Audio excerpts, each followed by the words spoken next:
Mari kita lihat Ayub 26 ayat 14. Ayub 26 ayat yang ke-14. Sesungguhnya semuanya itu hanya ujung-ujung jalannya. Betapa lembutnya bisikan yang kita dengar daripadanya. Siapa dapat memahami guntur kuasanya? Saudara-saudara, jadi Allah kita itu sebenarnya tidak tega kalau harus berbicara kepada kita dengan cara yang keras. Di sini dikatakan siapa yang bisa memahami kuasa atau guntur kuasanya. Kalau Tuhan mengguntur itu menakutkan, saudara. Tetapi betapa indahnya ketika Tuhan mau berkomunikasi dengan kita dengan suara yang lembut, dengan bisikan. Amin. Makanya jangan bikin Tuhan gemes. Kasih tahu kiri kanan, jangan bikin Tuhan gemes. Ya, kalau Tuhan gemes, cara dia bicara itu beda. Kita harus selalu berusaha supaya Tuhan bisa berbicara lembut kepada kita. Mari kita lihat dalam perjanjian baru kita mendapatkan bukti bahwa Tuhan memang juga menggunakan cara berbisik. Kisah Rasul pasal 21 ayat 4. Kisah Rasul 21 ayat 4. Di situ kami mengunjungi murid-murid dan tinggal di situ 7 hari lamanya. Oleh bisikan roh, murid-murid itu menasihati Paulus supaya dia jangan pergi di Yerusalem. Saudara, inilah anak-anak Tuhan yang bisa mendengar bisikan Roh Kudus. Ini anak-anak Tuhan yang mempedulikan para hamba Tuhan, yang mendoakan yang terbeban dengan kehidupan hamba Tuhan, sehingga Tuhan itu bisa bicara lewat jemaat, anak-anak Tuhan biasa. Mereka pasti mendoakan agenda pelayanan rasul-rasul, hamba-hamba Tuhan. Kalau mereka dengar, mereka akan doakan sungguh-sungguh, sehingga kalau ada sesuatu tidak harus Tuhan bicara langsung kepada si hamba Tuhan itu, tetapi Tuhan bisa bicara berbisik kepada anak Tuhan biasa, murid-murid pengikut Kristus yang biasa, tentang langkah-langkah yang harus diambil, atau warning atau peringatan. Jangan. Haleluya. Haleluya. Inilah cara kerja tubuh Kristus. Tubuh Kristus itu bukan kepalanya bekerja sendiri, gelinding sendiri. Ada anggota-anggota yang menjadi pelaksana. Dan saya ingin beritahukan bahwa di akhir zaman Tuhan akan munculkan anak-anak Tuhan yang mempunyai karunia seperti ini. Anak-anak Tuhan yang memiliki roh yang profetik. Anak-anak Tuhan yang bisa menangkap suara Tuhan. Anak-anak Tuhan yang bisa berkomunikasi dengan Tuhan, yang bisa ngobrol dengan Tuhan, sampai bisa mendengar suara bisikan halus dan lembut. Haleluya. Kalau Tuhan harus selalu bicara kepada kita dengan suara yang keras, itu berarti kita gablek. Itu berarti kita keras hati. Saudara, mari kita terus tumbuh di dalam cara kita mendengar Tuhan berbicara. Amin. Mari kita mau belajar bagaimana caranya Tuhan berbisik kepada kita. Nah, ini mari tangkap, saudara. Yang pertama kita harus tahu, kalau kita berbisik, saudara, itu pasti kita tidak ingin orang lain tahu. Betul apa enggak? Itu berarti rahasia. Oleh sebab itu, ketika Tuhan akan membisikkan sesuatu, itu berarti dia mau kasih tahu sebuah rahasia. Nah, rahasia itu sesuatu yang serius, yang penting, tidak boleh sembarangan dibuka kepada orang-orang yang tidak jelas, saudara. Kalau Tuhan pilih kita untuk Dia kasih tahu sebuah rahasia, kita orang istimewanya Tuhan. Amin. Coba lihat Matius 13 ayat 10 sampai 12. Maka datanglah murid-muridnya dan bertanya kepadanya, mengapa engkau berkata-kata kepada mereka dalam perumpamaan? Jawab Yesus, kepadamu diberi karunia untuk mengetahui rahasia kerajaan surga, tetapi kepada mereka tidak. Wah, karena siapa yang mempunyai, kepadanya akan diberi sehingga ia berkelimpahan, tetapi siapa yang tidak mempunyai, apapun juga yang ada padanya akan diambil daripadanya. Lihat saudara.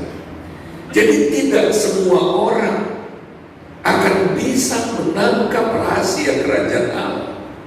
Itu hanya diberikan pada orang-orang khusus.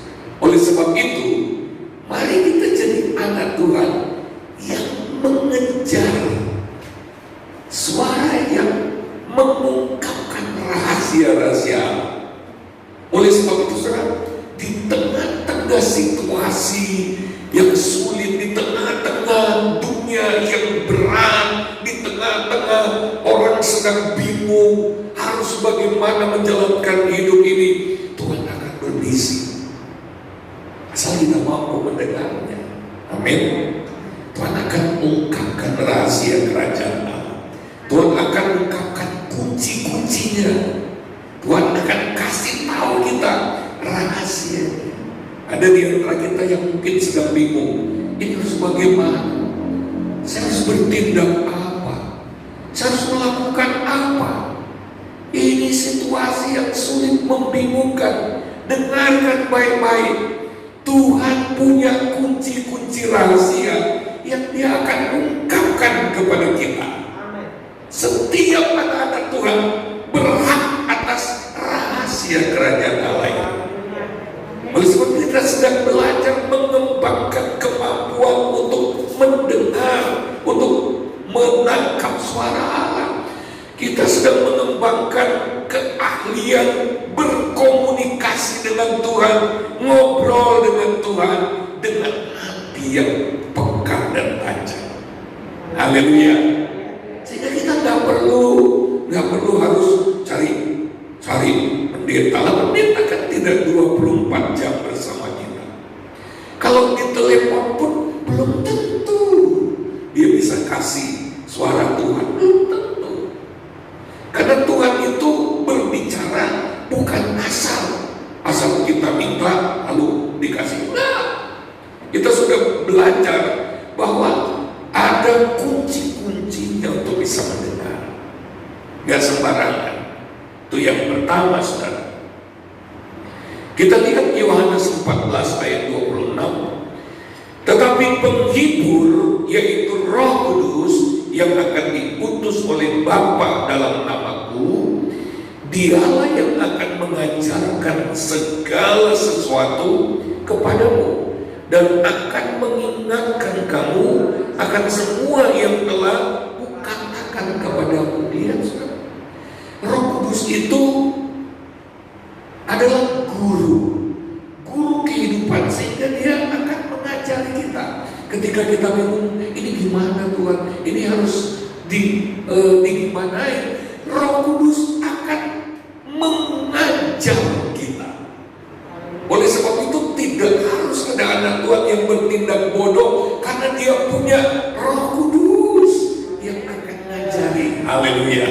Makanya harus bergaul dengan Roh Kudus. Tuhan itu di tengah-tengah kita saat ini itu Roh Kudus, hakikatnya Roh Kudus. Beda dengan murid-murid di waktu Yesus belum disalibkan. Yesus ada di antara mereka dalam bentuk fisik. Sekarang kita berhubungan dengan Tuhan yang adalah Roh Kudus itu sendiri. Dan Roh Kudus itu ingin mengajari kita. Saya percaya Dia juga bisa mengajari kita sampai detil-detilnya. Haleluya. Saya bisa belajar itu dari waktu Tuhan menyuruh Nuh bikin bahtera, itu detail banget. Ukurannya, pintunya, semua diberitahukan secara detail. Celah-celah papan Tuhan bilang harus ditem, harus dipakal, harus dilem.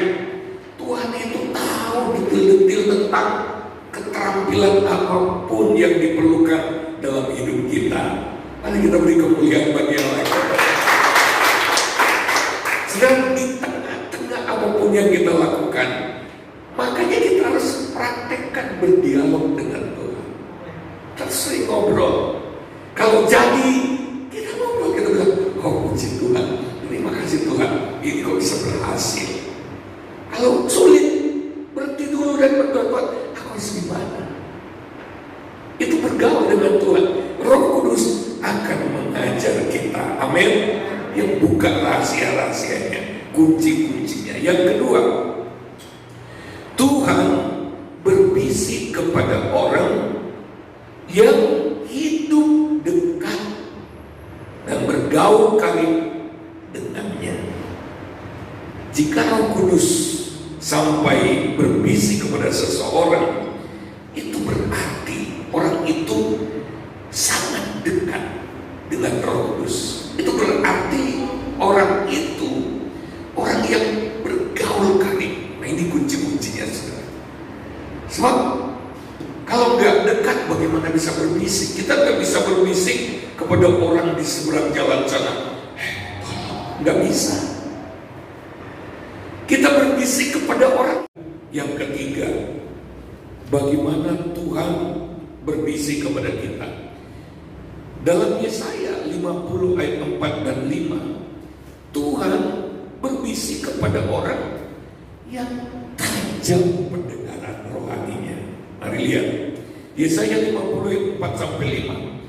Tuhan Allah telah memberikan kepadaku lidah seorang murid, supaya dengan perkataan aku dapat memberi semangat baru kepada orang yang letih lesu. Setiap pagi ia mempertajam pendengaranku untuk mendengar seperti seorang murid. Tuhan Allah telah membuka telingaku dan aku tidak memberontak, tidak berpaling belakang. Ini tajam, ini harus dilatih. Siapa yang sudah mulai berlatih? Atau waktu doa cepat, instan, ya, kata-kata selesai. Kita harus berlatih. Kita udah belajar tentang 3 indera rohani, itu harus dilatih. Sayangkan kalau kita berdoa dan ketika Tuhan mau bicara, waktu kita sudah selesai, time on, habis waktunya. Kita batasi Tuhan, kita batasi Allah dengan waktu yang begitu singkat. Kita begitu terburu-buru. Kita tidak punya waktu untuk tenang di hadirat Tuhan. Kita terlalu pelit waktu untuk Tuhan. Lalu bagaimana Tuhan bisa berbicara kepada kita? Pertolongan Tuhan itu seringkali datang dalam bentuk hikmat Tuhan, dalam bentuk petunjuk. Kita nggak bisa suruh Tuhan yang mengerjakan semua yang harus kita kerjakan. Nah, untuk itu kita nggak bisa terus duduk diam nanti Tuhan yang kerjakan semua, nggak bisa. Oleh sebab itu kita perlu telinga rohani yang tajam untuk mendengar Tuhan berbicara. Haleluya, haleluya. Siapa yang mau belajar mendengar? Ini perlu dipertajam. Ada begitu banyak anak Tuhan yang bahkan bukan hanya tidak melatih ketajaman pendengaran rohaninya untuk mendengar suara Tuhan, tetapi juga memberontak dalam ayat ini, tidak mau mendengar. Ini sulit. Angel tuturan nih kalau sudah kayak gini, ya. Yang keempat, depan mari kita lihat saudara. Bagaimana Tuhan berbisik kepada kita. Tuhan berbisik kepada orang yang sudah mengenal suaranya karena sering dengar. Coba katakan sering dengar. Sampai dia bisa bedakan. Yang susah adalah bicara kepada anak Tuhan yang belum kenal suara Tuhan. Ketika seorang anak Tuhan yang tidak mendengar suara, tidak mengenal suara Tuhan, dan Tuhan bicara kepadanya, dia akan bingung, ini siapa? Benarkah ini suara Tuhan? Karena dia tidak pernah berlatih, tidak sering mendengar suara Tuhan. Dalam Yohanes 10 ayat 4 dan ayat 27, jika semua dombanya telah dibawanya keluar, ia berjalan di depan mereka, dan domba-domba itu mengikuti dia, karena mereka mengenal suaranya. Amin. Domba-dombaku mendengarkan suaraku, dan aku mengenal mereka, dan mereka mengikut aku. Saudara, betapa amannya kalau kita mengikut Tuhan. Bukan Tuhan yang harus ikut kita, tapi ketika kita perlu melakukan sebuah perjalanan, maka Tuhan berkata, aku di depan, ikutlah. Nah, di sini perlu kita mendengar, mengenal akan suara Tuhan, baru kita bisa mengikuti Tuhan. Amin. Gerombolan domba itu kan banyak. Mereka cuma bisa mengandalkan telinga ketika gembala yang ada di depan berteriak memanggil. Telinga mereka harus peka, kalau enggak tersesat. Mereka mengandalkan suara gembala. Lalu mereka ikut dengan setia. Kalau kita ikut gembala agung kita, Mazmur 23 berkata, walaupun lewat lembah kegelapan, lewat lembah bayang-bayang maut, lewat lembah yang begitu mengerikan, kita gak perlu takut banget. Tapi bagaimana domba bisa mengikut Tuhan dengan langkah-langkah yang tepat, di jalur yang tepat? Harus bisa dengar suara Tuhan. Haleluya.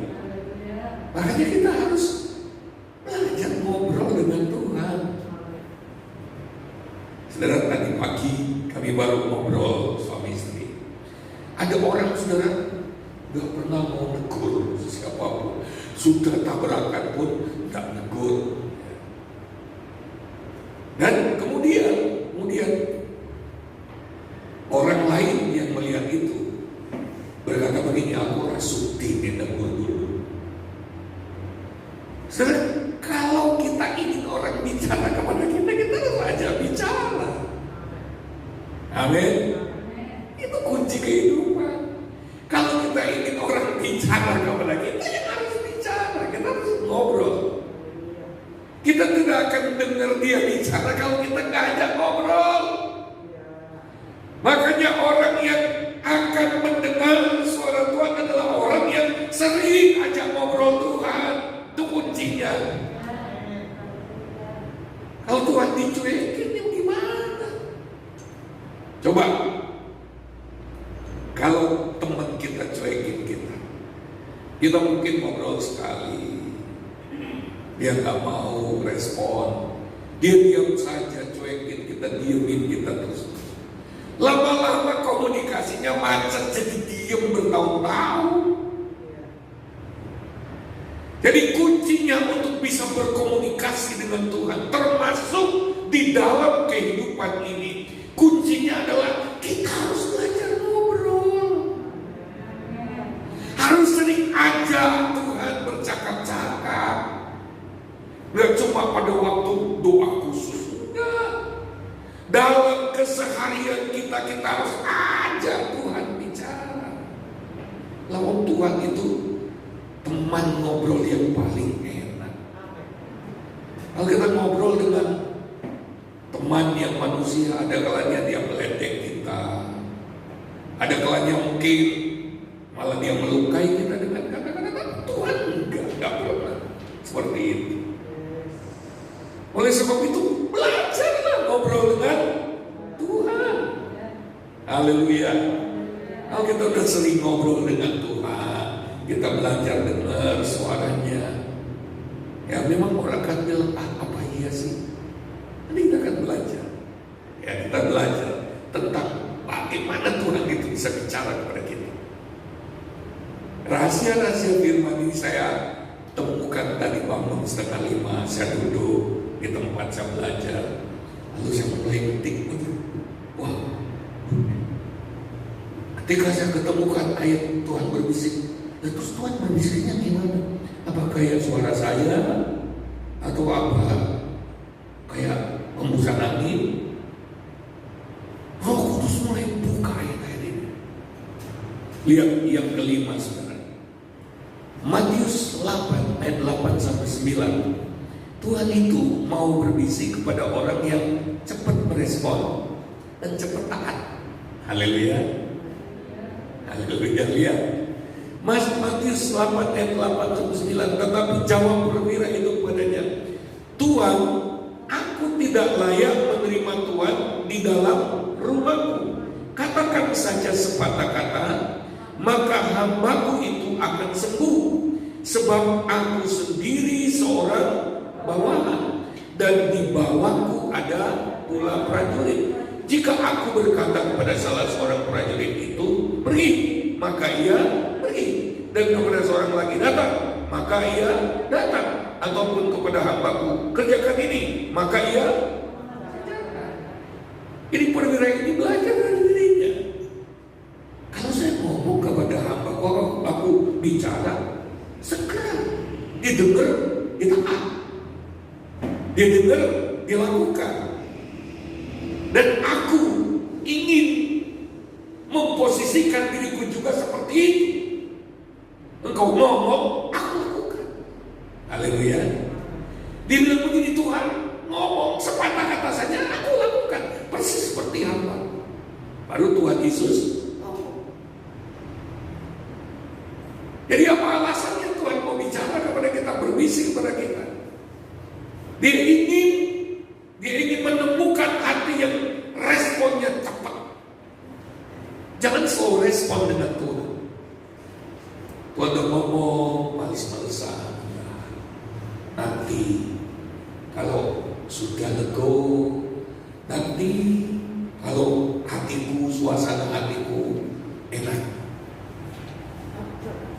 Tuhan akan bicara. Apalagi sesuatu yang darurat. Kita harus belajar cepat mendengar dan melakukan. Maka Tuhan akan lebih senang bisik kepada orang yang aku ingin kau melakukan ini. Iya, kapan lakukan? Sesudah kau ngomong, aku lakukan. Haleluya. Itu rahasia untuk selalu dapat bisikan. Ya. Yang keenam, Tuhan itu berbisik sebagai ekspresi cintanya kepada orang yang membangun hubungan kasih dengan Tuhan. Nah, saya lihat orang kalau baru jatuh cinta pacaran, mereka sudah duduk dekat, lalu kemudian mereka mulai mengungkapkan isi hati sampai yang puitis-puitis. Bicara pelan pun sudah merdu bagi sang kekasih. Haleluya. Betul benar. Bicara pelan pun itu sudah merdu sekali. Karena mereka dekat, mereka saling jatuh cinta. Ternyata Tuhan itu seperti itu. Mari lihat Kidung Agung 5 ayat 16. Kata-katanya manis semata-mata, segala sesuatu padanya menarik. Demikianlah kekasihku, demikianlah temanku yang hai putri-putri Yerusalem. Ini Sulamit sedang mengagumi, memuji kekasihnya. Mereka adalah orang yang terikat hubungan cinta yang begitu dalam, sehingga Sulamit berkata begini, wah, manis sekali kata-katanya. Amin. Mau dengar bisikan Tuhan? Kalau Tuhan berbisik kepada kita, salah satu nadanya itu adalah seperti nada orang yang lagi kasmaran dengan kita. Makanya bangunlah hubungan cinta dengan Tuhan. Kita sudah belajar tentang Shema. Kasihlah Tuhan Allahmu dengan segenap hati, segenap jiwa, segenap akal budi, segenap kekuatan. Coba kita check up cinta kita kepada Tuhan. Ada getaran-getaran cinta asmara dengan Tuhan dalam tanda kutip. Apakah gelora cinta itu masih ada di hati kita? Tuhan itu akan berbisik kepada anak-anak Tuhan yang masih memiliki gelora cinta. Kira-kira dalam sehari ada rasa kangen enggak ketemu Tuhan? Coba kita evaluasi, kita koreksi diri kita. Salah satu bukti orang yang mencintai itu adalah selalu saling merindukan, selalu ingin ngobrol. Dengannya ngobrol nggak penting pun. Hei, halo, apa kabar? Kamu di mana? Pokoknya asal ada bahan saja untuk cerita pasti telepon. Kamu di mana? Sudah makan atau belum? Anjingmu bagaimana? Kucingmu? Yang penting ada bahan obrolan. Orang yang lagi jatuh cinta itu pasti menanyakan apa saja. Amin. Gimana? Kamu sekolahnya, kalau lagi sekolah, pelajarannya semua ditanya. Nah, coba kita periksa diri. Kenapa Tuhan tuh malas ngomong sama kita? Dia tidak lagi merasakan adanya gelora cinta di hati kita. Bahkan mungkin kita malas kalau dengar firman Tuhan. Waduh, lagi-lagi audio ibadah itu dikirimi lagi. Yang kemarin belum sempat didengar, ini sudah muncul lagi. Apalagi suruh mengulangi tulisannya, panjang sekali Tuhan. Kok begitu? Membosankan. Apalagi ayatnya dicantumkan hampir satu perikop. Aduh, bacanya ngantuk. Orang yang jatuh cinta dengan Tuhan, dia tidak akan merasa bosan. Itu surat cintanya Tuhan. Haleluya. Walaupun panjang ayatnya, malah dibacanya pelan-pelan. Dulu sebelum musim smartphone, SMS, chattingan, WhatsApp, dulu pakai surat. Ada seorang anak muda sampai bertahun-tahun dia masih simpan surat cinta pertama dari pacarnya. Dibaca ulang-ulang sampai lusuh gitu ya. Nah, kalau dulu kan masih Alkitab. Kalau sudah ketemu anak Tuhan yang Alkitabnya sudah bertahun-tahun masih rapi bersih, berarti dia nggak pernah baca Alkitab. Berarti dia nggak cinta Tuhan. Anak Tuhan yang cinta Tuhan, dia pasti sering baca surat cintanya Tuhan. Amin. Selalu ingin ketemu. Coba, saya mau agak sedikit lama di sini. Ayo kita jujur di hadapan Tuhan. Tuhan itu begitu mengasihi kita. Tapi kadang-kala Tuhan itu bertepuk sebelah tangan. Dia cinta, dia mengasihi kita, tapi kita tidak mengasihi dia. Kita cuma bersandiwara, mulut kita berkata kita mengasihi Tuhan, tapi prakteknya enggak. Ayo, hari-hari ini kita memerlukan suara Tuhan buat hidup kita, supaya hidup kita paling tidak hidup kita bisa maksimal. Amin. Kita bantunya ini. Hari lihat saudara, Yesaya 5 ayat 1. Aku hendak menyanyikan nyanyian tentang kekasihku, nyanyian kekasihku tentang kebun anggurnya. Kekasihku itu mempunyai kebun anggur di lereng bukit yang subur. Di sini yang Yeremia nyanyikan itu nyanyian kekasihnya, yaitu Tuhan. Tuhan menitipkan nyanyian. Tapi yang kita kutip di sini, Tuhan sangat menikmati hubungan kekasih antara kita dengan Dia. Haleluya. Mazmur 45 ayat 1. Mari lihat kalau orang jatuh cinta. Untuk pemimpin biduan menurut lagu bunga bakung dari Bani Korah, nyanyian pengajaran, nyanyian kasih. Ayat 2. Hatiku meluap dengan kata-kata indah. Aku hendak menyampaikan sajaku kepada raja.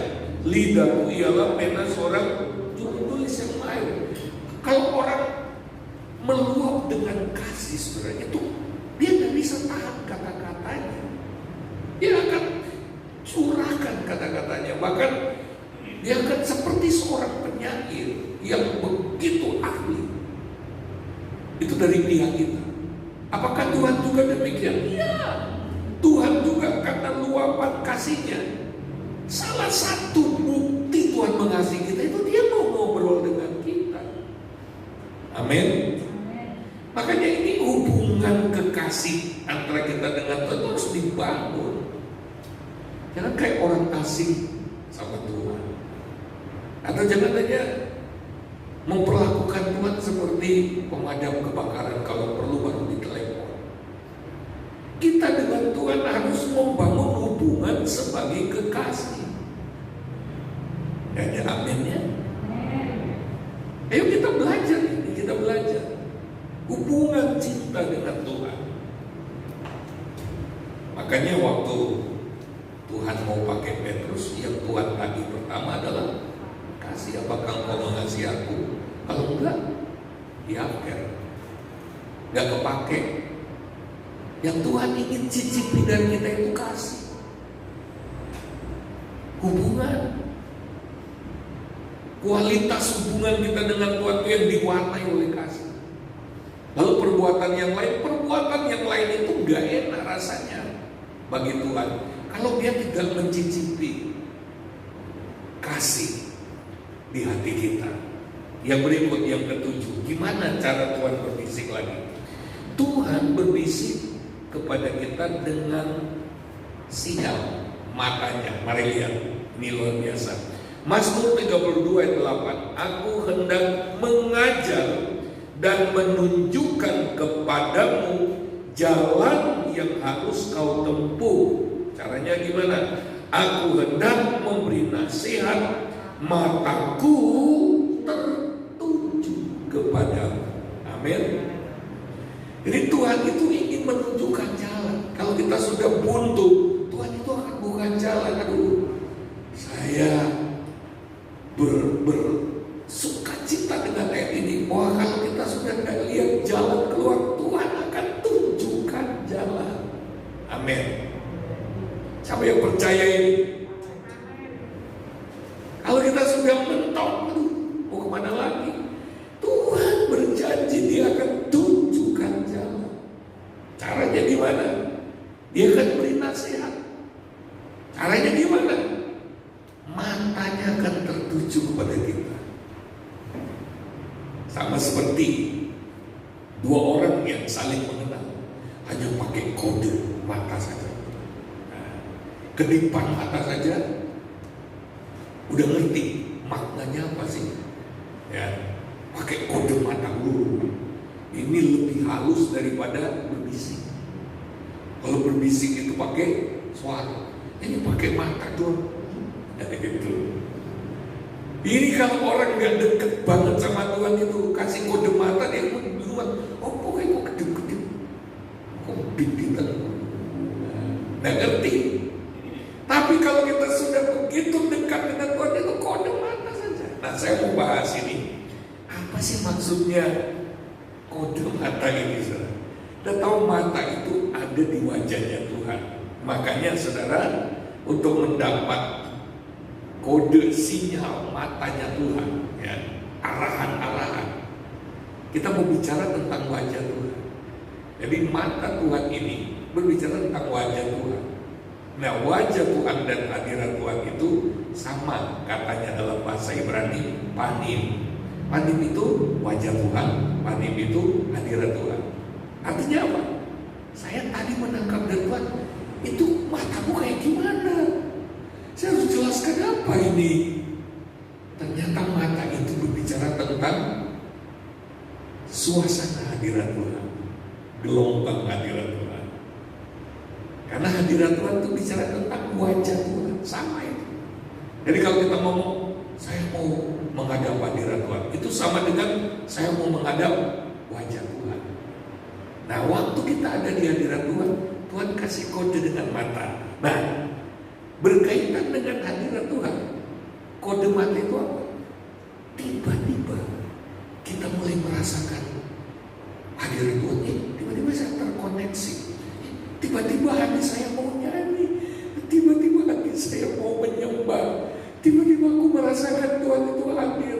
Tiba-tiba ketakutan hilang. Itu Tuhan sedang kasih kode dengan matanya. Amin. Haleluya. Nah, ini hanya terjadi pada orang yang bergaul karib dengan Tuhan. Pernah saudara kami mengalami persoalan yang begitu berat, masalah yang begitu menakutkan.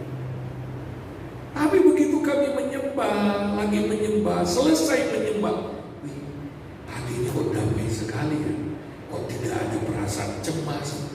Hati ini dipenuhi kayak rasa hangat, sukacita, nyaman sekali. Itu signal dari hadirat Tuhan. Amin. Itu signal dari mata Tuhan. Dari mana ya? Kenapa tadi sebelum berdoa menyembah, persoalan rasanya itu berkilo-kilogram menekan. Tapi sekarang kenapa rasa bebas ya? Itu signal dari mata Tuhan. Tuhan sedang mengedipkan matanya. Sudah beres. Haleluya. Haleluya. Itu signal mata Tuhan. Berbicara tentang kita merasakan arus hadiratnya. Kita merasakan atmosfernya. Ini beda. Tadi atmosfer kegelapan, tadi atmosfer ketakutan. Sekarang beda. Atmosfernya sudah berganti. Itu signal dari hadirat Tuhan. Kita harus sering mengalami hal ini. Kita harus sering mengalami gelombang hadirat Allah. Oleh sebab itu, kita harus jaga hidup kita selalu di dalam kesadaran akan hadirat Allah. Katakan amin. Yang ke-8, saudara, mari lihat. Tuhan berbisik kepada kita. Ini yang saya sudah jelaskan dari tadi. Dalam keintiman. Dalam keintiman. Kidung Agung 2 ayat 6. Tangan kirinya ada di bawah kepalaku, tangan kanannya memeluk aku. Nah, ini Tuhan gak ngomong, tapi waktu kita di hadirat Allah, kita juga gak ngomong, tapi kita merasakan dekapannya. Itu sudah cukup. Haleluya. Kalau kita sudah merasakan hadiratnya, persoalan apapun ngapain ditakutkan. Kalau hadirat Allah sudah mendekap kita karena kita intim dengan Dia, itu sudah garansi bahwa persoalan kita pasti ditangani oleh Tuhan. Jadi kita nggak perlu dulu melihat, oh faktanya persoalan masih ada, faktanya musuh-musuhku masih menyerang, mengancam hidupku. Udah nggak perlu lihat itu. Kalau kita sudah di dalam keintiman dengan Tuhan, udah nggak perlu takut lagi. Tapi Tuhan nggak ngomong apa-apa, nggak perlu Tuhan ngomong. Kalau kita sudah merasakan dekapan kasih-Nya, bahkan ada ayat berkata, sampai masa tuamu, aku tetap Dia, aku tetap menggendong kamu, sampai masa putih rambutmu, itu udah cukup. Haleluya. Kalau ada atmosfer lain, kalau masih ada rasa takut, rasa sendiri, itu berarti kita belum masuk dalam keintiman dengan Tuhan. Kalau kita sudah masuk dalam keintiman, kelekatan dengan Tuhan, kita lihat saja kawat yang lunas dilekatkan pada sepotong besi baju. Kita nggak akan bisa, nggak akan mampu untuk menekuk kawat yang lunak itu. Begitu juga anak Tuhan yang melekat dengan Tuhan. Tuhan gak perlu ngomong, asalkan tidak ada yang memisahkan, merenggangkan hubungan kita dengan Tuhan. Asalkan kita terus melekat dengan Tuhan, Yang akan bekerja di hati kita adalah rohnya Tuhan sendiri. Orang yang melekat dengan Tuhan menjadi satu roh dengan Tuhan. Dan di dalam rohnya Tuhan ada ketakutan? Enggak ada. Di dalam rohnya Tuhan ada kecemasan? Enggak ada. Di dalam rohnya Tuhan ada kebingungan? Enggak ada. Kalau kita sudah menyatu melekat dengan Tuhan, menjadi satu roh dengan Tuhan, yang ada di hati kita adalah suasana surga. Nah, ini perlu waktu, perlu waktu. Karena ada saatnya di mana nggak perlu ngobrol, nggak perlu berkata-kata, hanya perlu keintiman. Di mana apa yang kita rasakan itu sudah merupakan suara yang jelas, bukti yang jelas, komunikasi yang jelas dari Tuhan tentang isi hati. Dalam hubungan suami istri, hubungan orang tua anak, itu ada yang namanya 5 bahasa kasih.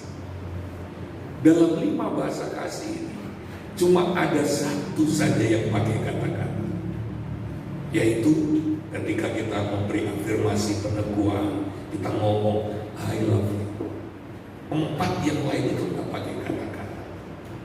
Sentuhan itu sudah mengkomunikasikan kasih. Pemberian itu sudah mengkomunikasikan kasih. Pelukan seorang suami kepada istrinya, istri kepada suaminya, tanpa kata-kata, itu sudah bahasa cinta. Ya. Cuma ada satu saja yang pakai kata-kata. 4 lain, bahkan ada penulis buku yang lain mengatakan bukan cuma 5 bahasa kasih, ada belasan bahasa kasih. Satu cuma pakai kata-kata, yang lain tanpa kata-kata. Saudara, ada kalanya saudara, Tuhan hanya ingin mendekap kita saja, tapi kita seperti anak kecil yang kepingin golan ke sana kemari, ya, nggak peduli. Kita mau belajar bagaimana hidup dalam keintiman dengan Tuhan. Amin. Yang ke-9, Tuhan berbisik kepada kita lewat suara hati. Katakan bersama, suara hati. Maka kita harus latih di suara hati. Kenapa seringkali suara hati kita itu seperti tidak bekerja? Bukan. Suara hati kita kalau kita terus-menerus bungkam, lama-lama dia nggak berfungsi. Untuk melatih suara hati kita, kalau satu waktu ketika kita salah, lalu di hati kita ada suara berkata, bereskan, itu jangan lama-lama, supaya suara hatimu menjadi penolong, salah satu penolong atau speakernya Tuhan. Mari lihat Roma 2 ayat 15. Roma 2 ayat 15. Sebab dengan itu mereka menunjukkan bahwa isi hukum Taurat ada tertulis di dalam hati mereka, dan suara hati mereka turut bersaksi, dan pikiran mereka saling menuduh atau saling membela. Lihat saudara, suara hati. Tuhan itu pakai jalur suara hati. Jangan mengeraskan hati. Kalau di dalamnya Tuhan bilang, rendahkan diri, minta maaf. Kalau itu suara Tuhan dan ditaati, pasti ada berkat. Amin. Amin. Kalau kita double, walaupun Tuhan bicara, suara hati kita yang menjadi tuli. Suara hati itu perangkat di dalam kita, dan Tuhan banyak pakai suara hati. Tapi suara hati ini bisa tercemar kalau kita ini sering melanggar. Misalnya suara hati dulu, tahun lalu saya mendengar dari suara hati saya, kamu jahat, kamu jahat. Tapi kita nggak gubris, kita terus menantang, melawan. Setelah 3 tahun kemudian kita merasa biasa saja. Walaupun saya masih melakukan kejahatan itu, biasa saja itu sudah gak terasa sebagai kejahatan. Hati kita mengeras. Sehingga apa? Suara yang muncul itu biasa saja, itu pencemaran suara hati. Dan itu terjadi karena apa? Kita sendiri. Padahal suara hati itu speakernya Tuhan, tapi kita bisa bikin rusak. Lah kalau sudah rusak, kita kebingungan ketika ada suara hati muncul. Kalau masih bisa didengar, kalau belum budek dan tuli, kita akan bingung. Atau lama-lama kita jadi kebal terhadap suara hati nurani. Sudah gak merasa tertutup lagi, walaupun sudah menipu, walaupun sudah curang, walaupun sudah menjahati orang, sudah gak rasa apa-apa lagi. Lagi orang seperti ini sulit mendengar bisikan Tuhan lewat hati nurani. Dia merusak sendiri perangkat yang ada dalam diri. Jadi caranya memperbaiki perangkat suara hati di dalam hati kita supaya bisa digunakan oleh Tuhan. Kita harus mulai berlatih dari sekarang. Jangan suka beralasan. Kalau Tuhan yang bicara, hati-hati jangan pakai alasan. Jangan bilang begini, tapi kan persoalan itu sudah lama, kenapa masih harus diberesin? Kalau belum pernah diberesin, bereskan. Kalau Tuhan sudah ngomong, bereskan. Kalau kita terus-menerus mendengarkan suara Tuhan lewat hati nurani hati, berarti kita akan peka. Orang yang hebat adalah mendengar suara Tuhan, mendengar dengan hati nurani, bukan dengan ini. Gak ada istimewanya dengar suara Tuhan di telinga, tidak ada. Orang yang dengar dengan telinganya itu hatinya yang dalam. Kalau hatinya masih bisa mendengar, Tuhan gak perlu pakai bicara lewat telinga. Contohnya, apa perlu orang dunia maki-maki kita sebagai suara Tuhan di telinga kita? Apa perlu Tuhan pakai orang menegur kita dengan keras lewat telinga? Kan? Sebetulnya kurang baik. Tuhan lebih senang pakai suara di dalam hati. Haleluya. Kalau hati kita lembut, kita bisa dengar. Gak perlu sampai di sini, gak perlu. Maaf, bukan berarti salah, tapi saya gak begitu. Wah, kamu hebat, rohani sekali sampai bisa mendengar. Suara audible. Enggak, itu bukan istimewa. Tuhan di hari-hari ini, apalagi orang Kristen, beda dengan perjanjian lama. Tuhan sudah ada di sini, kok keluar ngomong di sini? Aneh banget. Tuhan itu ada di mana? Di mana? Dalam hati kita. Betul enggak? Kok Tuhan? Saya mau ngomong. Hati kita harusnya lebih peka daripada telinga ini. Haleluya. Hati kita harus lebih tajam ketimbang telinganya ini. Saya juga berpikir kalau Tuhan bicara lewat telinga, suara Tuhan kayak gimana? Ada orang merasa Tuhan bicara lewat telinga, padahal karena hatinya peka, seolah-olah dia dengar lewat telinga. Padahal Tuhan bicara lewat suara hati. Haleluya. Sudah diberkati dengan firman Tuhan ini. Yang ke-10 saudara, Yohanes 16 ayat 8. Jadi kita pelajari ini karena kita mau lagi, ya. Dan kalau ia datang, ia akan menginsafkan dunia akan dosa, kebenaran dan penghakiman. Yang ke-10, Tuhan seringkali berbisik kepada kita dengan cara menaruh keinsafan, kesadaran. Nah, ini orang yang masih lembut hatinya, sadar, aku salah Tuhan. Yang aku lakukan itu tidak benar. Apalagi kalau dia malah tidak tenang, itu berarti Tuhan bicara sama dia dengan menaruh keinsafan.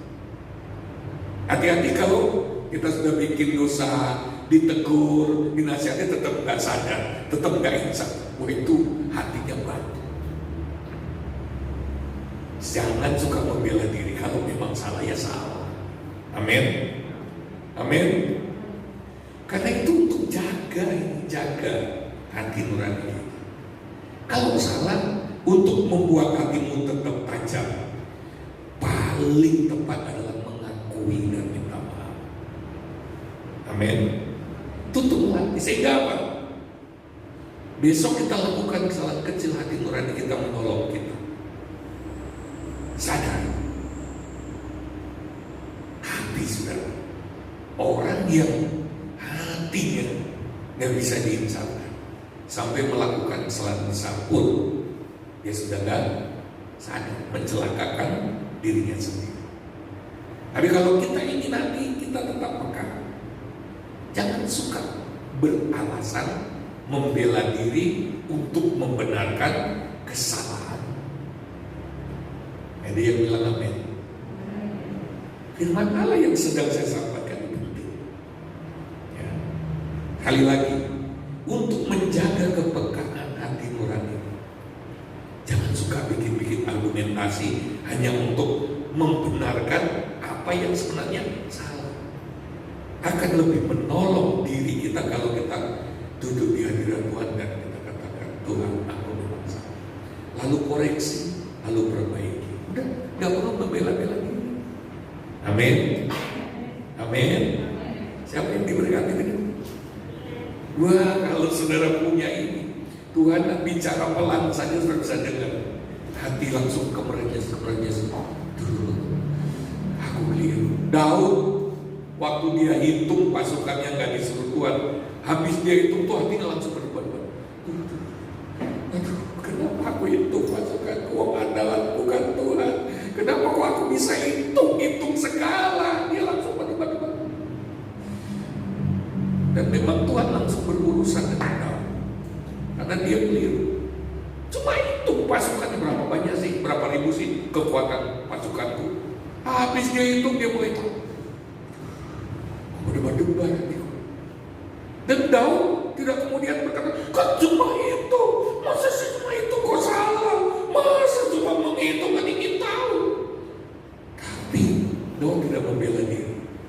Ya. Kelihatannya kesalahan kecil, tapi Daud tidak mau membutakan, menulikan hatinya. Ketika Tuhan berurusan, dia terima. Karena lebih mahal kepekaan hati nurani ketimbang pembenaran diri.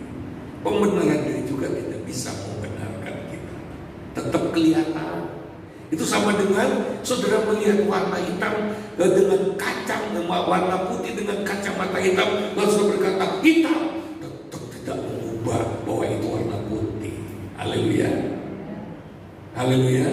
Jadi sia-sia ketika kita karena mungkin harga diri. Biasanya kan kita itu ketok kelemahan, kekurangan salahku.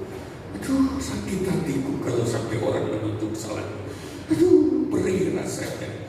Aku harus membela diri, cari alasan, cari pembenaran. Justru kita merusak hati nurani kita. Speakernya Tuhan kita rusak. Ya. Yang ke-11,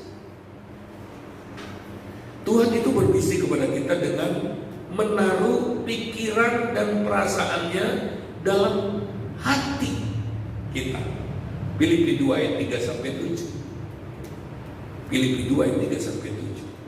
Dengan tidak mencari kepentingan sendiri atau puji-pujian yang sia-sia, sebaliknya hendaklah dengan rendah hati yang seorang menganggap yang lain lebih utama daripada dirinya sendiri, dan janganlah tiap-tiap orang hanya memperhatikan kepentingan di sendiri, tetapi kepentingan orang lain juga.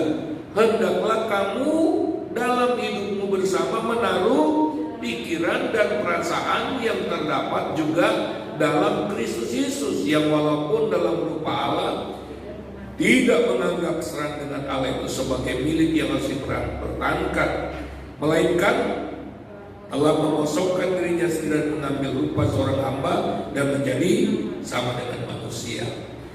Pikiran dan perasaan Kristus harus kita miliki.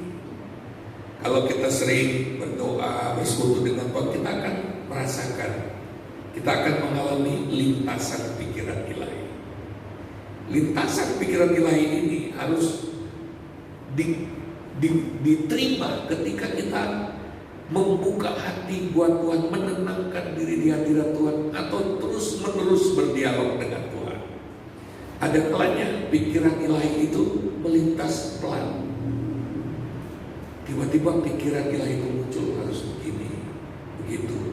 Nah, banyak orang Kristen karena belum mengerti, dia menyia-nyiakan ketika pikiran ilahi itu lewat. Dia anggap, dari mana ini? Ya, ini pikiran apa ini? Apalagi menyuruh melakukan sesuatu, memberi ide, memberi hikmat. Kalau saudara lagi berpikir bagaimana mengembangkan usaha, bisnis kerajaan Allah, katakan bisnis kerajaan Allah. Ya. Kuncinya begini, saya harus punya bisnis ini untuk bisa terhubung dengan kepentingan kerajaan Allah. Lalu saudara mulai mengerjakan, kok buntu, datang kepada Tuhan berdoa. Asal itu untuk tujuan kerajaan Allah, Tuhan bisa kasih lintasan pikiran. Amin. Tuhan berbisik tanpa suara, munculnya pikiran, hikmah. Tuh seperti ada kalimat yang memberitahu aku sesuatu yang harus dilakukan. Percayalah, Tuhan itu gak harus berteriak untuk bicara kepada kita. Ada kalanya cuma perasaan. Coba katakan bersama perasaan. Jadi kali kami sebagai hamba Tuhan, tiba-tiba saya merasakan sesuatu. Kami merasakan sesuatu tentang jemaat yang didoakan. Lalu kami berdoa lebih lama tentang orang itu. Kenapa Tuhan taruh perasaan? Ada kalanya perasaan kami begini, dia lagi mengalami masalah apa ya? Ketika menyebut dia dalam doa, kenapa hati ini ingin menangis? Kenapa hati? Ada kalanya juga perasaan diri saya itu begini, kenapa saya berdoa untuk orang itu, tapi ada ledakan emosi di sini. Ini mesti gak beres di orang ini. Lalu mulai berdoa, Tuhan jamah dia, sadarkan dia Tuhan, tolong dia, jangan sampai salah. Ya. Tuhan seringkali taruh perasaan ini. Ada kalanya juga Tuhan taruh perasaan seperti dalam ayat ini, keluar dari kepentingan. Kau sudah mementingkan itu sendiri. Ada begitu banyak orang lihat si A, si B, dia butuh pertolongan. Tiba-tiba muncul belas kasihan. Belas kasihan mulai muncul. Ini perasaan Kristus. Haleluya. Saudara, kalau kita mau menjadi jalur suara Tuhan, mari kita praktekkan kebenaran-kebenaran ini. Dalam Roma 8 ayat 5, sebab mereka yang hidup menurut daging memikirkan hal-hal yang dari daging. Mereka yang hidup menurut roh memikirkan hal-hal yang dari roh. Jadi Roh Kudus itu kasih pikiran. Roh Kudus itu mengalirkan pikiran. Roh Kudus itu melintaskan pikiran di dalam kita. Itu bisikan Tuhan tanpa suara, hanya bentuk pikiran. Oleh sebab itu pikiran kita harus selalu dijaga. Bahkan dalam ayat 6 dikatakan, karena keinginan daging adalah maut, tetapi keinginan roh adalah hidup dan damai sejahtera. Tuhan juga bisa berbisik dengan menanamkan keinginan. Sama katakan keinginan. Tiba-tiba saya ingin melakukan ini. Tiba-tiba saya ingin melakukan itu. Malah begitu kuatnya ini keinginan. Keinginan saya untuk mengerjakan itu begitu hebat. Apalagi keinginan saya untuk melayani di bidang ini kok begitu, dorongannya begitu kuat. Tuhan sedang membisikkan pikirannya ke kita, keinginannya ke kita. Jadi mari kita juga menangkap bisikan Tuhan dalam bentuk keinginan ilahi. Haleluya. Yang terakhir, Tuhan berbisik kepada kita dengan menimbulkan dorongan-dorongan ilahi yang kuat. Mari kita lihat dalam Yesaya 30 ayat 1. Celakalah anak-anak pemberontak, demikianlah firman Tuhan, yang melaksanakan suatu rancangan yang bukan daripadaku, yang memasuki suatu persekutuan yang bukan oleh dorongan rohku, sehingga dosa mereka bertambah-tambah. Kalau bukan dorongan Tuhan, hati-hati, kita malah tambah berdosa. Mari kita lihat 2 Petrus 1 ayat 21. Sebab tidak pernah nubuat dihasilkan oleh kehendak manusia, tetapi oleh dorongan Roh Kudus orang-orang berbicara atas nama Allah. Jadi Tuhan itu punya cara berbicara dengan menimbulkan dorongan. Kalau kita mau pergi ke sebuah komunitas, dorongan apa yang mendorong kita? Apakah itu didorong oleh Roh Kudus atau hanya didorong oleh keinginan hati kita sendiri? Nah, kita perlu bergaul dengan Tuhan untuk mendapat dorongan ini. Ini semua mahal, saudara. Kalau dorongan itu untuk kemajuan kita, tapi kita tidak belajar mengenali dorongan-dorongan Tuhan, kita akan mengalami kerugian yang besar. Kalau kita sebenarnya sedang mau diangkat oleh Tuhan, mengalami terobosan, Tuhan tahu keinginan, Tuhan tahu dorongan, Tuhan tahu lintasan pikiran, tapi karena kita cuek terhadap semuanya itu, kita rugi. Kita tidak bisa mempersalahkan Tuhan kalau kita nggak maju-maju. Karena apa? Kita tidak mengenali bisikan Tuhan.